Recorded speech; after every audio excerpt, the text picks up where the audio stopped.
Hey guys, it's Katie. Welcome back to my channel and welcome to my November reading wrap up.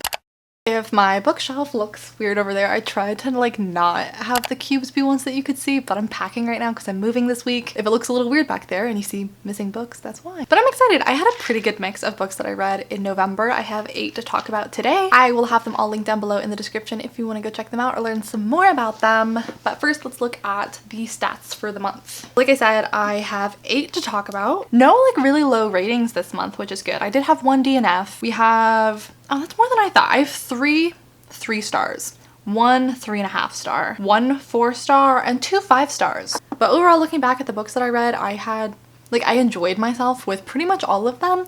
So that's my idea of a good reading month. I do have reading vlogs, like dedicated spoilery ones for a couple of the books that I'm going to talk about today. Actually for 3 of them, which is a lot more than usual. So if that's the case, I'll link them up there while I'm talking about them, and there will also be links down below in the description. But yeah, thanks so much for being here with me today. Thanks for clicking on my video. I'm happy to have you. I would love to hear your thoughts on these books if you've also read them, or I'd love to hear about your favorite book that you read in November so I can add it to my TBR. But other than that, let's just get started with today's video. So the first book that I read this month was Beautiful Demons by Sarah Cannon. I read this on my Kindle and I gave this a 3 out of 5 stars. I'm actually surprised that I read this book this month. I thought I started this series like several months ago. This is the first book in the Shadow Demon saga, which is an indie published series, and the author is actually a YouTuber as well, and she's got some really interesting videos on publishing and writing if you're into that kind of thing. But this series follows our main character, Harper. She's been kind of passed around through a million different foster homes throughout her life because she keeps getting herself into trouble and they think she's a delinquent, when really she has sort of magical powers that she doesn't really understand. When she gets angry, things move. She accidentally catches a house on fire, and now she's ended up in this basically a home for troubled girls, and she's been warned that this is her final chance before they send her to juvie. And so in this new small town, she realizes that people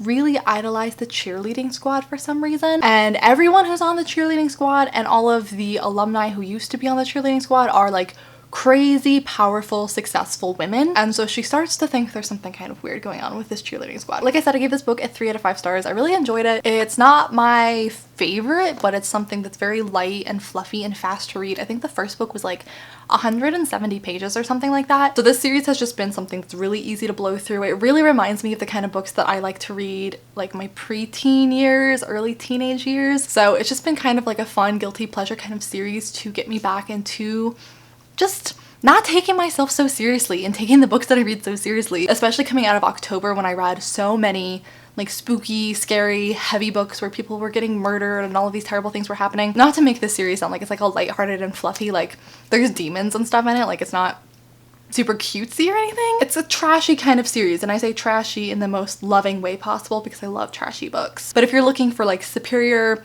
plotting or beautiful writing or like a really intricate and complicated book, this isn't it, but like it was still fun. And she has a deal with her series because I think there's like 10 books in the series, so you can get the first 3 for free right now, which is why I decided to start the series. There's really no downside to starting the series if it sounds like it might interest you. After that book, now that I was in the mood for the trashy kind of books, I started my reread of Vampire Academy. This is one of the books that I have a full vlog for, but this was my first time rereading this book in over 6 years. I think the first time I read this book, I gave it a 5 out of 5 stars, and it's hard to rate a reread, especially one that I read so long ago, because it's so nostalgic for me. So I want to give it a 5 out of 5 stars just because it was fun and I loved it, and it was so fun to get back to this series. Realistically, I feel like if I had read this for the first time now, I may have given it more of like a 4 star, but honestly I'm just gonna leave it with a 5 stars because it's just so fun and I love this series so much. I remembered more from this than I was expecting to because of the movie and everything, but there was a lot in this book that I completely forgot about because it wasn't in the movie. If you don't know what Vampire Academy is about,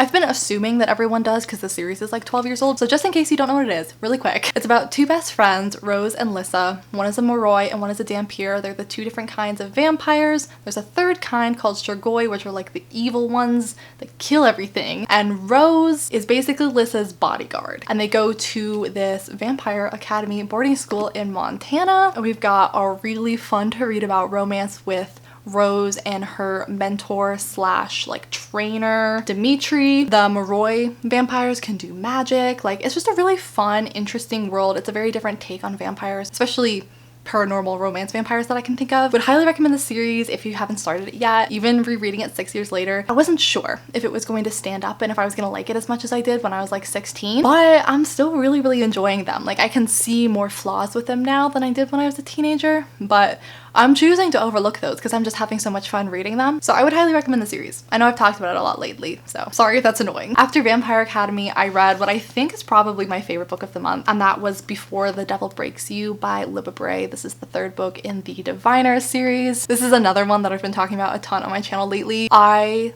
love this series. It's just like at a completely different level from most of the other books that I've read this year, just quality-wise, how thoughtfully planned out it is, how intricate the plot is, how well developed the characters are, how diverse the cast of characters is. The research that went into these books and the historical accuracy is just so good. It's so good. These books are set in the 1920s, and in this book we're following this group of diviners, and so each person has a sort of different kind of psychic power. Like, our main character, who we've been following since the 1st book, her name is Evie O'Neill, and she can touch objects and see important memories sort of attached with that object. We have characters who can walk in dreams, one character who has like fire coming out of her hands, basically, she burns people. We have a character who can heal people, like different powers like that. Obviously, I gave Before the Devil Breaks You a 5 out of 5 stars. I can't go super into what the plot's about because it's the 3rd book in a series, but these are really long books, like it's a big commitment. But if you saw the reading vlogs I was filming while I was reading this book, I was freaking out. The ending of this book was crazy. It was so good. The 4th and final book in the series comes out in February. I'm so excited for it. These books are genuinely scary and creepy and spooky and atmospheric, but like I was saying, they're also so historically accurate. It's not like romanticizing the 20s as a time period, like, oh, it's all flappers and speakeasies and fun and stuff. Like, all of that stuff is in this book, but it also goes into, you know, the Chinese Exclusion Act and eugenics and racism and discrimination, and it's just so freaking smart and well done. I'm just so impressed with this series, both with the story and with the quality of the writing. Just overall, this series is becoming one of my favorites. I just think it's so well done. And if I haven't convinced you to read the series by now, I don't think I'm ever going to, so I'll stop talking about it now. After that, I read Inner Demons by Sarah Cannon. This is the sequel to Beautiful Demons. I gave this one a 3 out of 5 stars as well. I did feel like this one improved from the 1st book. Like, I felt like the plotting was tighter, the writing was better. It's still sort of on like a similar level with the quality, but I did see an improvement from the 1st book, which was really nice to see. And like I said in the 1st one, I've just really been enjoying this series. And the reason why, one of the main reasons why I've been pushing through this series, even though it's not like the best thing ever, is because it is such a long series and there's like 10 books. And I've heard that the later books are just so much better than the first couple. And I've read a lot of series like that where I tell people like, no, keep reading because the later books get so good. And truthfully, the later books are like so good in those series. So I'm continuing to read the series in hopes that I am truly blown away by those later books, like people say I will be. Because, you know, she's been writing these books for like 7 years, so obviously her writing 7 years later, now that she's written like 20 some books, I'm expecting to be a lot better than her first book ever. So I will report back once I get to those later books, but so far I'm still enjoying myself along the way. After that, I read Frostbite by Rochelle Mead. As you can see, I was just kind of sticking with a couple of series this month. I also have a reading vlog for this. This is the 2nd book in Vampire Academy. Now, rereading this book was a very different experience than rereading the 1st one, because there's no movie for this one or anything like that, and I haven't read this or looked at it at all since I read it 6 years ago, so I remembered much less of this book. This one is set on like a ski trip, basically, over a winter break, and we're introduced to some new characters. There's a lot of really important world building and groundwork laying for future books in the series, but rereading this, I definitely realized this is my least favorite book in the series. I still enjoy it. It's still a fun book to read, but I think it's the weakest in the series for sure. Just because standing on its own, not that much happens in this book. I feel like it's really setting up for the future books, especially because the series really picks up from the 3rd book on. So if anything, this book just made me really excited to continue reading the series, and we're introduced to a character named Adrian in this book, who is a main character in the spin-off series. So seeing his introduction got me really excited to read the spin-off series as well. So yeah, I gave this one a 3 out of 5 stars this time around. The first time I read it, I gave it a 4 out of 5 stars, which, considering I read this in 2013, that was when I gave everything a 5 out of 5 stars. So the fact that 2013 me gave this a 4 out of 5 stars back then, like, even she knew what was up. Even she knew this book wasn't that great compared to the rest of the books. Still fun.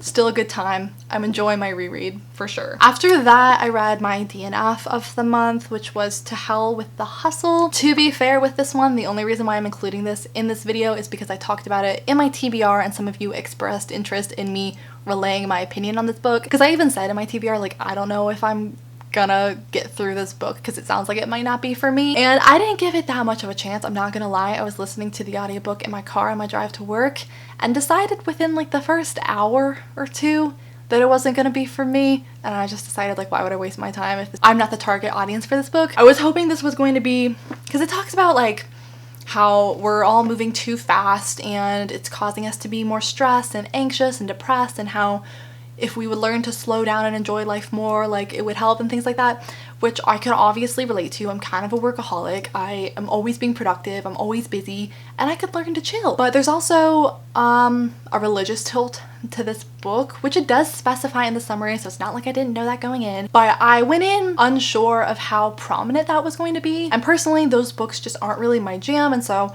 I literally said in my TBR, if this is too heavy an emphasis in this book, it's not going to be for me. But if it's just, you know, kind of there and there's other substance that I can relate to in here, then I'll be fine.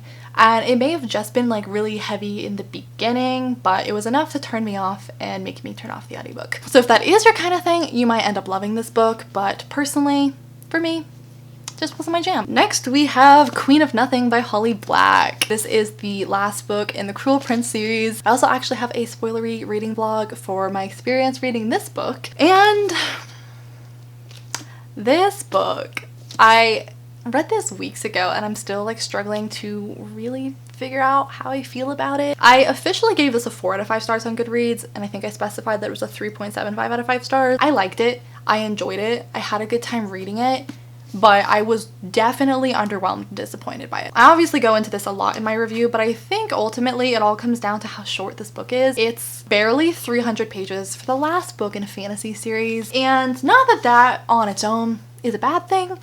It's just, it felt really short. It felt really rushed. It was like, it had everything I wanted in it on paper, but the execution was just so like bare bones, and like it was rushing through everything, and we just didn't get those satisfying moments that I wanted. Like, it just didn't feel like we spent enough time in the moments that we needed to. We rushed through the important moments. If you didn't know, there's bonus content in the Barnes & Noble edition of this. I didn't know because I don't have the Barnes & Noble edition of this. I literally went to Barnes & Noble and picked up a book to read the bonus material, because I honestly don't know how they thought they could get away with publishing this book without that bonus material. Because before reading that bonus material, I was like really upset. I was like, I didn't get the development or like the emotional satisfaction that I needed from this main relationship in this book, and you kind of get it with that bonus material. Still not as much as I want, but like if you read this book without that bonus material, you are left so high and dry. You need that bonus material is what I'm saying. It helps a little bit. It makes it a little bit better, but not enough. But yeah, overall, I'm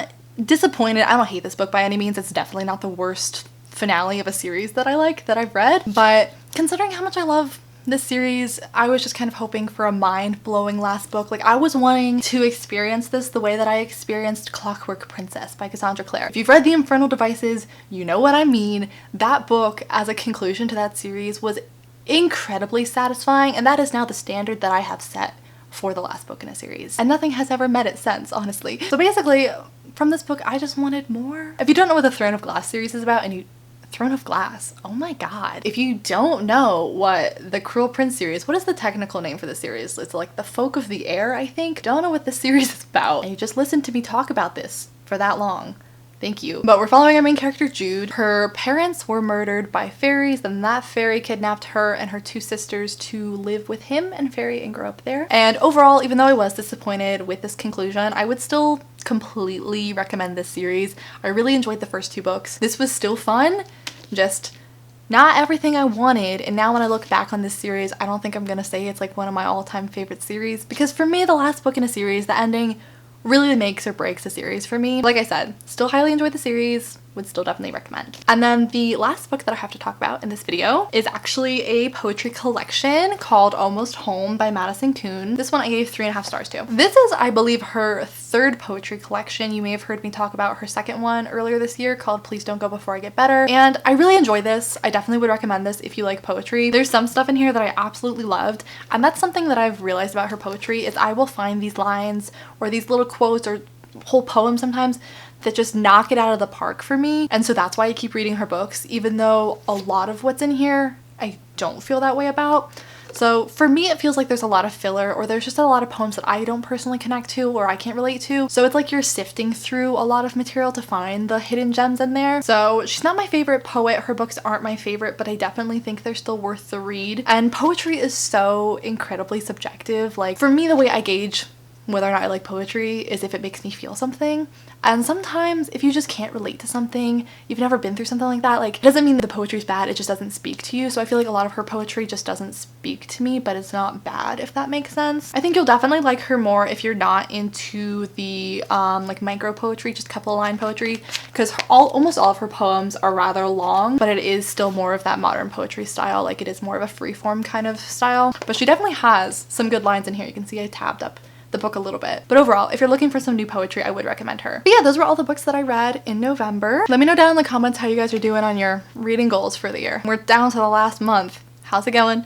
You getting stressed? Have you given up already? Have you already beat it? I'd love to know. Actually, I would be really curious to know what was your goal for the year? Like what number were you trying to beat? I always put my goal at something that I know I can achieve, so it's not a stressful situation for me. And then when I get ahead of schedule, it's like psychologically positive. I like look at it and it's like, you're ahead of schedule. I'm like, yeah, I am. I'm overachieving. So I think I usually set my goal to be 52 books. So that's like 1 book a week. And I know I read more than that. So I'd just be curious, what did you guys set your goals at for this year if you set them? Sometimes people just set it as like 1 book because they don't like having the goal. I've done that before. Totally understand that. And then how far are you towards your goal? How many books do you have left that you want to finish this year? But anyway, thanks so much for watching. If you're new here, I would love it if you would subscribe and stick around. I put up at least 2 to 3 new videos every single week. I'm actually doing Vlogmas right now, so it's more like 5 or 6 videos a week right now. And if you like this video, I'd appreciate it if you give it a thumbs up because it helps out my channel a lot. And all of my links are down below in the description if you want to come follow me on Instagram, be my friend on Goodreads, pick up a copy of my book, all that good stuff. And other than that, I think I'll just see you guys in my next video very, very soon. Bye. So hit me.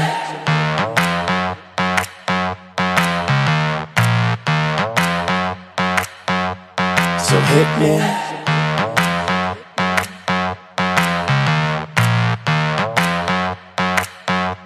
So hit me.